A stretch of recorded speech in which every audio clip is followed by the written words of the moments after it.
A paz do Senhor em Cristo Jesus. Domingo pela manhã estaremos mais uma vez estudando mais uma lição bíblica de escola dominical sobre o tema os ataques contra a Igreja de Cristo, as subtilezas de Satanás nesses dias que antecedem a volta de Jesus Cristo. Será a segunda lição, a subtileza da banalização da graça.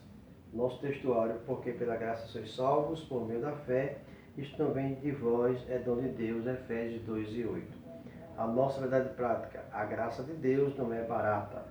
Ela requer arrependimento, novo comportamento, ou seja, nova vida em Cristo. O nosso comentarista, ele toma como base para este tema a leitura do texto de Efésios capítulo 2, capítulo 4, ao versículo de número 10. O nosso comentarista também divide a lição em 4 tópicos, compreendendo a graça no contexto bíblico, a graça no contexto da reforma, a graça no contexto contemporâneo. E a nossa palavra-chave para esta lição é banalização. Recomendo também para os irmãos a leitura de alguns livros para melhor compreensão desta lição.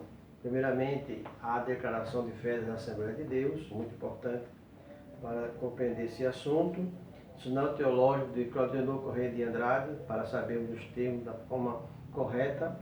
E também a Mecânica da Salvação. Este livro também traz muitos comentários e subsídios ótimos para compreendermos bem este assunto. Então, diante deste assunto, queremos agora fazer um breve comentário sobre a subtileza da banalização da graça, que é o tema da lição número 2. Definição etimológica do termo banalização. O dicionário define banalização como tornar-se banal ou comum, vulgarizar algo, tirar ou perder o caráter excepcional e raro de alguma coisa, transformar valores caros em algo comum e sem importância. Para a definição teológica do termo graça, a palavra graça aparece 217 vezes em toda a Bíblia, no Antigo Testamento 73 e já no Novo Testamento 144. O conceito de graça é multiforme e é sujeito a desdobramentos na Escritura. No Antigo Testamento, rein significa favor. É o favor imerecido de um subalterno ao seu superior. No caso de Deus e do homem. Rein demonstrado por meio da bênção temporais, embora também seja por meio das bênçãos espirituais. E livramento, tanto no sentido físico quanto no sentido espiritual. Jeremias 31:2, Êxodo 33:19. No Novo Testamento aparece o termo chariz, que indica graciosidade, atrativo, favor. Em resumo, a palavra graça significa favor imerecido concedido por Deus à raça humana. Então, algumas características da graça divina. É importante notar que Paulo foi o principal instrumento humano para transformar e para transmitir o pleno significado da graça em Cristo. Não é de admirar que mais tarde ele foi conhecido como o apóstolo da graça. Com maestria, ele nos falou sobre a graça de Deus de forma abundante. Quase 2/3 das ocorrências nestestamentárias de chariz, normalmente traduzido por graça, se encontra em suas cartas, e o termo se encontra em todas as 13 cartas paulinas tradicionais e é bastante repetida em Romanos. Ele confessou para que isso foi chamado, quando ele fala em Atos capítulo 20, versículo 24, para dar testemunho do Evangelho da graça de Deus. Então agora vejamos algumas verdades sobre a maravilhosa graça ou favor divino. Primeira verdade, a graça é um ato divino. Romanos 1:7, 5:15 e Tito 2:11. Nos referidos textos, Paulo nos diz que a graça procede soberanamente de Deus. Isto porque é o favor que lhe pertence e vem dele como sua fonte originária. 1 Coríntios capítulo 15, versículo 10, Tito 2:11, 1 Pedro capítulo 5, versículo de número 10.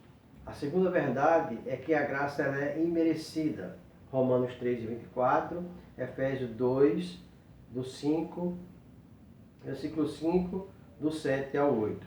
A salvação é conhecida ao homem, ou melhor, é concedida ao homem sem ele merecer, pois não há nada que o homem faça para tornar-se digno de ser salvo, pois a graça aniquila qualquer obra que visa receber a salvação por mérito. Romanos 3:10, 4 do 5 ao 7 e Efésios 2:9. Foi Deus quem nos quis agir com a graça, e aprove a Deus salvar os homens. 1 Coríntios capítulo 1, versículo 21. A salvação não é uma recompensa por bom comportamento. Isaías 64:6, Romanos 7, do 14 ao 21. Finalmente, a graça é o favor merecido de Deus para com o pecador. É a bondade para quem apenas merecia o castigo. A terceira verdade sobre a graça é que ela é suficiente. Romanos 3:24, Efésios 2:8. Paulo nos mostra que a lei não é suficiente para salvar o homem, até porque seu propósito é revelar o pecador e não extirpá-lo. Romanos 7:7. Todavia, a graça de Cristo faz aquilo que a lei nunca poderia. Embora a fé seja o caminho dada por Deus para a salvação, não é ela que nos salva, mas a graça, porque pela graça sois salvos. Efésios 2:8, parte A. Portanto, é pela graça, favor merecido de Deus, que Ele nos concede a bênção da salvação. Atos 15:11, Romanos 11:6. A quarta verdade é que ela é imparcial. Romanos 1:16, 3:29, 9:24. Desde o início, a proposta divina sempre foi estender a bênção da salvação a todos os homens, indiscriminadamente. É errôneo, embora que todos pecaram, somente os eleitos serão salvos. Em Tito 11:2, Paulo diz: a graça de Deus se manifesta, traz salvação a todos os homens. E finalmente, a graça ela é resistível. Atos 18, de 1 a 6. A Bíblia nos mostra que o homem pode, por seu livre-arbítrio, aceitar ou rejeitar o plano divino para a sua salvação. Atos 4:4, 7:51, 9:42. O povo de Israel é a maior prova de que a graça não é irresistível, pois o apóstolo João diz: veio para os seus e os seus não receberam. João 1:11.